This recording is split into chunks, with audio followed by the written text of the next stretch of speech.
it's lovely to see you. Yeah, it's not raining outside, but it's just cold. And I don't feel like dealing with the cold. I would rather be in here with you and not have to, be distracted. And besides, that means we get rocks. And today, because we're talking about the heart, I've got kind of hearty rocks as well. This one, well, it's not a heart, but this is an azurite sphere, or a sun. I mean, it's a thin thing, but that's azurite. And honestly, it reminds me of a little girl with pigtails. There you go. You can just imagine a emoticon face on that, the big smile in the eyes and the nose, and there are the pigtails. So it's azurite on its base, and I actually love the base. It's really smooth and sandy. Good morning, Mike. It's great to see you. Welcome, welcome. We're inside with the rocks today, and they're all blue, and the other two are heart-shaped. So, focus on the heart today. Which one first? So this is bluestone, which isn't really a stone at all. It's glass with dye and little bits of sparkly metal in it. And it's glorious. It was given to me ages ago by somebody that was in a meditation group that my husband and I used to facilitate here. And it's sparkly and shiny and, and it's lovely. So I enjoy that. And people are kind of familiar with sunstone, which is the sort of coppery coloured one. But this one is blue. So there it is. We're all about hearts today.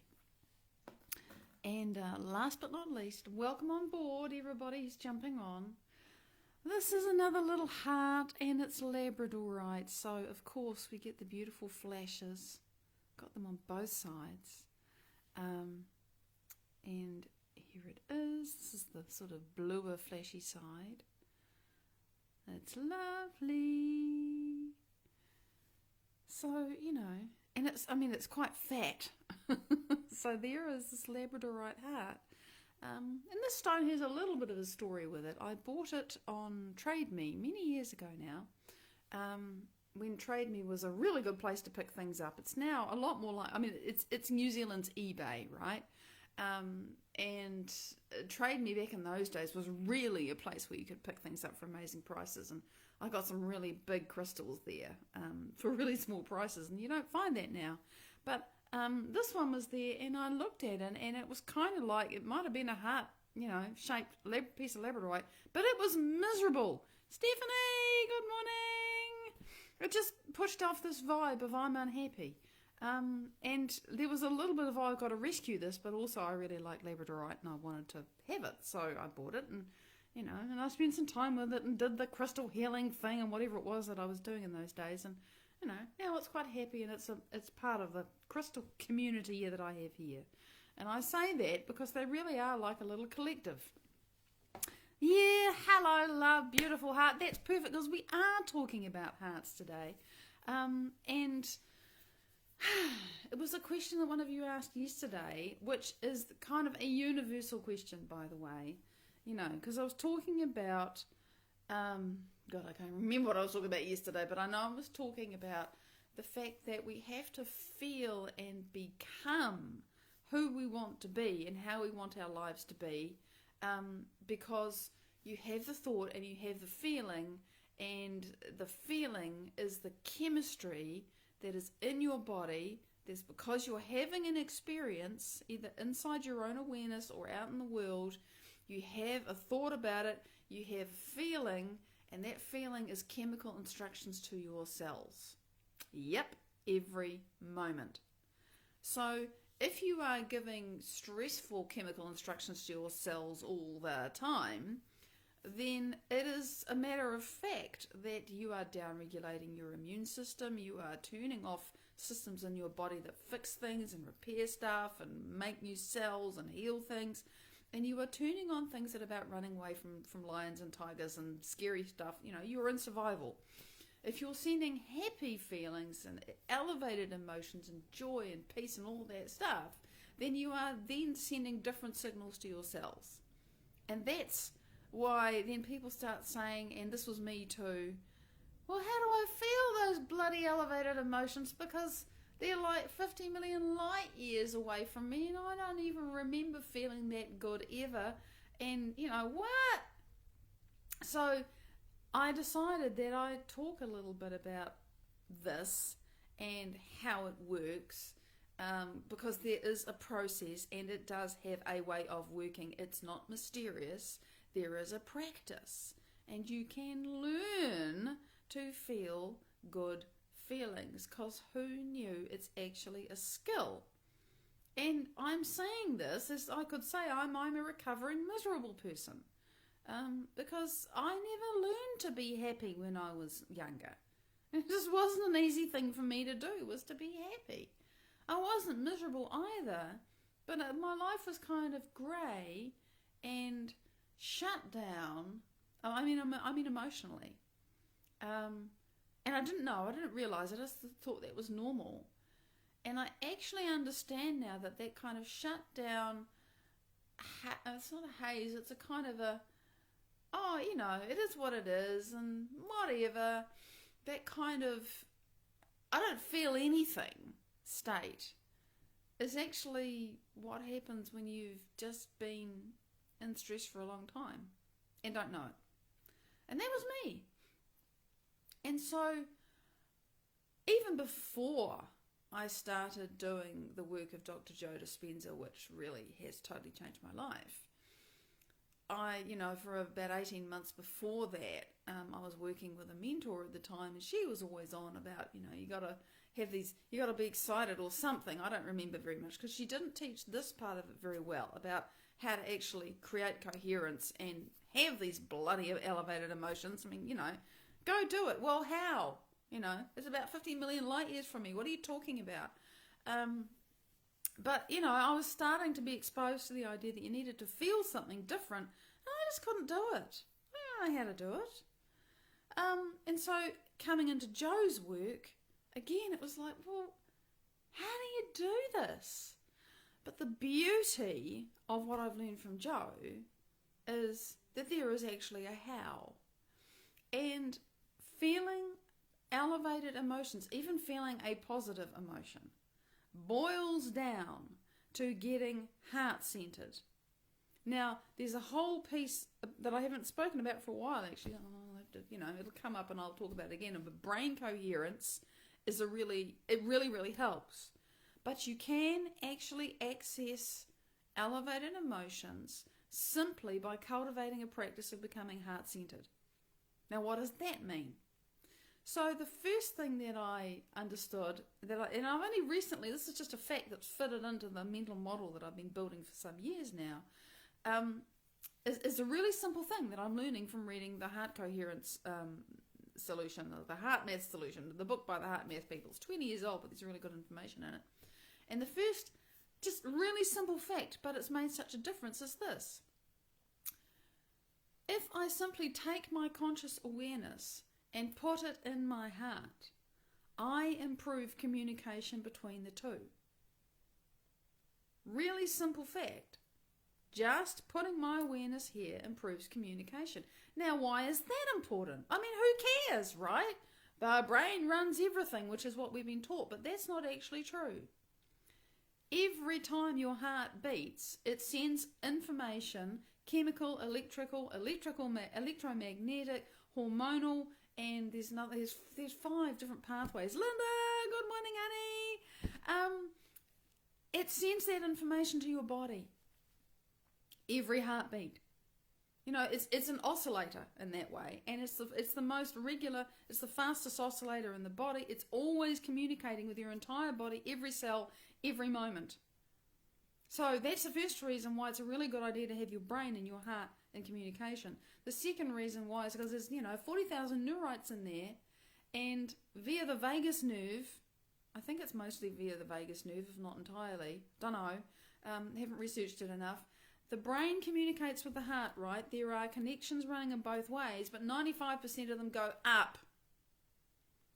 So if putting my awareness on my heart improves communication between these two, and there's vital information that my heart is sending to every cell of my body in every beat, then it might be a good idea to connect these two up and have my brain and my heart starting to synchronize and talk to each other, just from the point of view of physical well-being.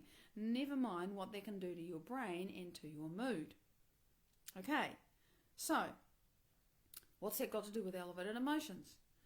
Well, if you cultivate a practice of putting your awareness in your heart, again, I've said this often, the moment you do that and you're determined to do it and keep your awareness in there as you breathe in and out, and why breathe in and out? Well, that helps you keep your awareness there. It's just a tool for keeping your awareness there.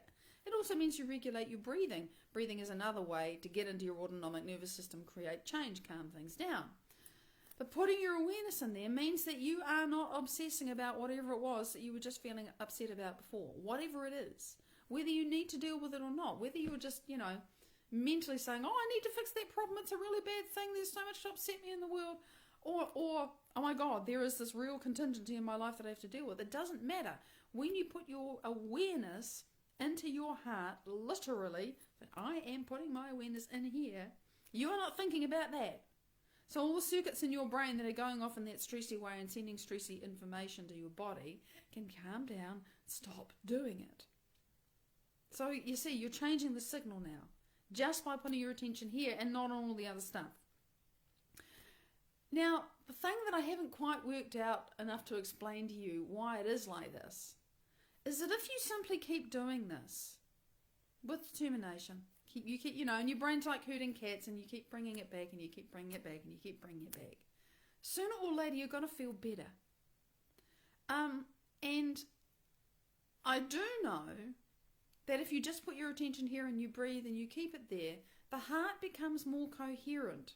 Now what that means, and this has been measured, and it's taken a while, it's been understood for a while, but it's taken a little while for people to understand what this is that, that information that the heart sends to the body with every beat, it turns out there's a lot of information encoded into the space between those beats.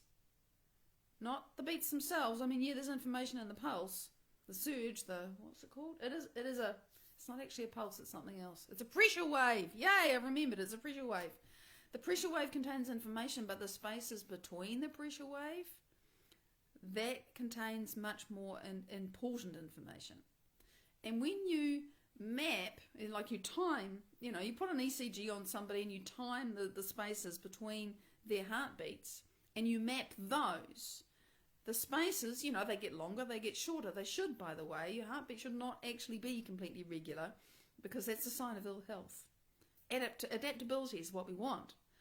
And when you measure the spaces between the heartbeats and you graph that, when a heart is coherent, you get a line like this. It's very regular and very even.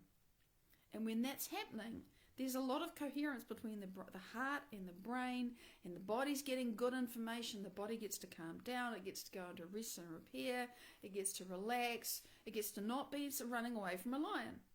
That's what happens. When you get this good communication going on, the heart becomes coherent and you get this regular pattern. But if you are frustrated or angry or sad or whatever, you're in one of those survival emotions where you are effectively running away from a lion, your body doesn't care what the difference is. All it knows is, I'm getting stress hormones, therefore I'm under threat, I'm going to die. So it has to shut down all of its rest and repair things and go into I'm running away from a lion mode. It doesn't care. It doesn't matter what the reason is for that, whether it's absolutely justified or you're just making shit up and, indulging in a negative emotion. It doesn't matter. Your body gets the signal. So, when that happens, and you have an ECG on the person and you map you measure the differences between their heartbeats, instead of getting this lovely coherent line that just goes up and down and is very regular, you get this jagged thing, which means that the communication between the heart and the brain and the rest of the body is incoherent. It's not smooth, it's not regulated, it's not sending good information to your body, and by the way, you feel like shit. So there's a direct correlation between creating heart coherence and feeling good. And that's the first thing. If you don't know what it is to feel good because you haven't felt good for so long, and maybe you just don't even remember ever really feeling good. And that was me, by the way. I just couldn't remember. It's like, the whole of my history was this dark, this dense because of cold grey days. Like, that was, good feelings? What are you kidding? I can remember a few things of sort of, but no genuine feeling of, I'm really happy today. It wasn't there.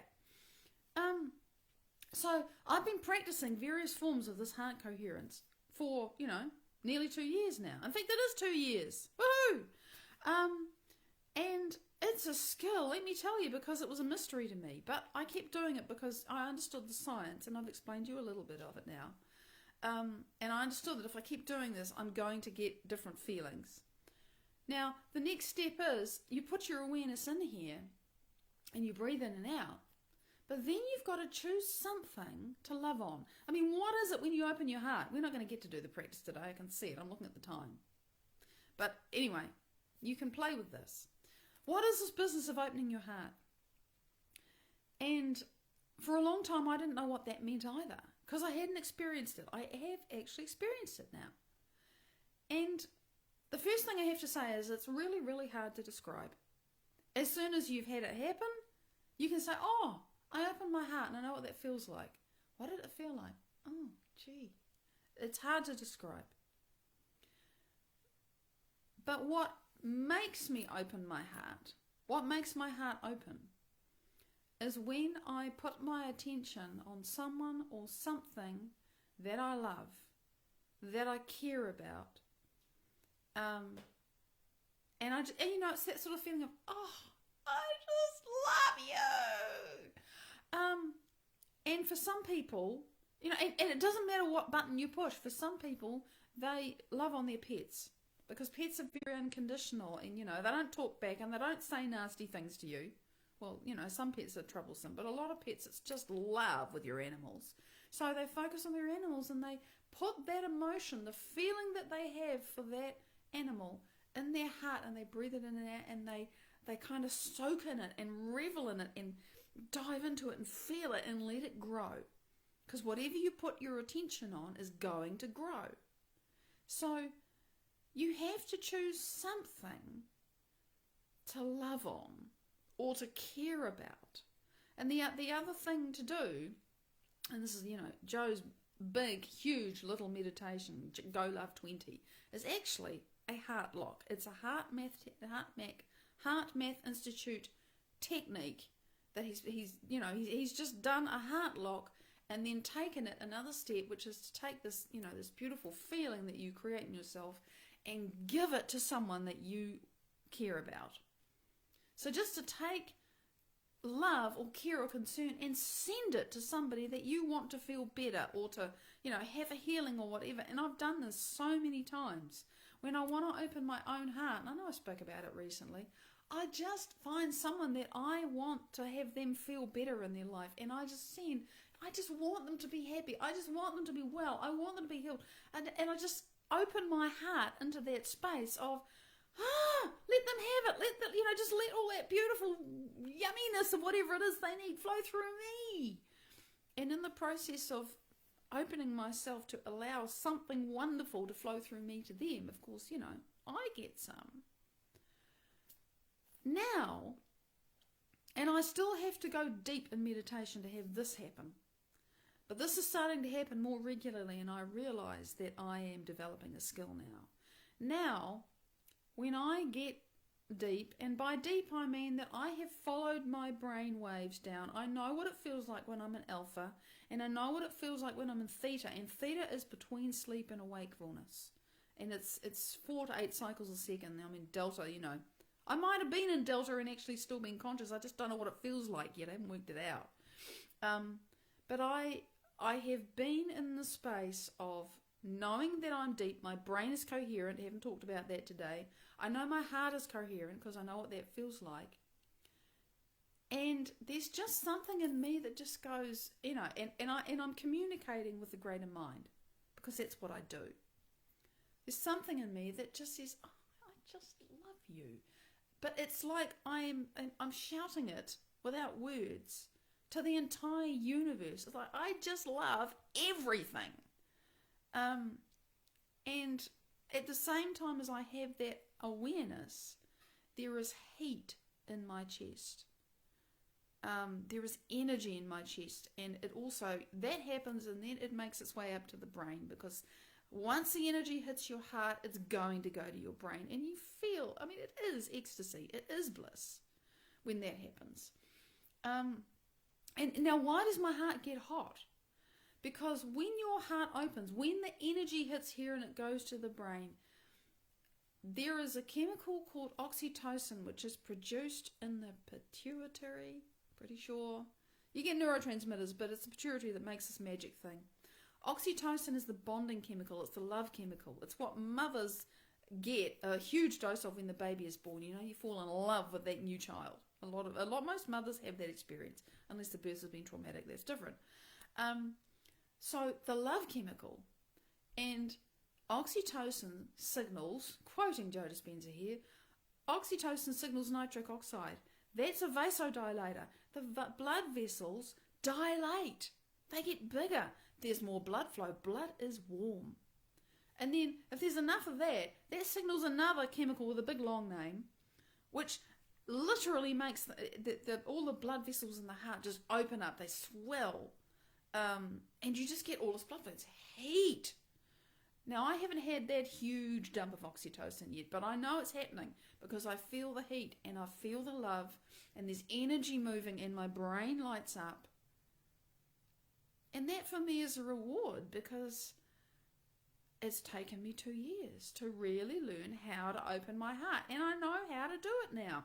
Some people are so good at it they can pretty much do it on command. It takes me time. I got to get deep. I'm still training my body how to do this. But I'm getting better at it. And yesterday, I had this experience. I had an amazing time in my meditation yesterday. I always have an amazing time. But I was sitting in my work team meeting on Zoom, feeling unaccountably happy. I was just happy, man. For no reason. And I thought, oh yeah, okay, I'm getting better at this. I knew what was going on. My body was just catching up with my mind. It's getting better at being happy. Is it worth taking 2 years to learn how to do that after, 53 years of not being able to do that? Hell yeah. So that's what it is, to open your heart. And that's what it can feel like, and it's worth the work. And I don't know anybody else that can train you to do it like that except Dr. Joe Dispenza. So if you're curious and you're not already doing it, go check it out. Big love. It's the Easter weekend, but to me it's just a Friday. Look out for resonant replays when you're not busy eating Easter eggs, if that's what you do. I don't. And I'll see you Sunday, Monday. Until then, bye-bye.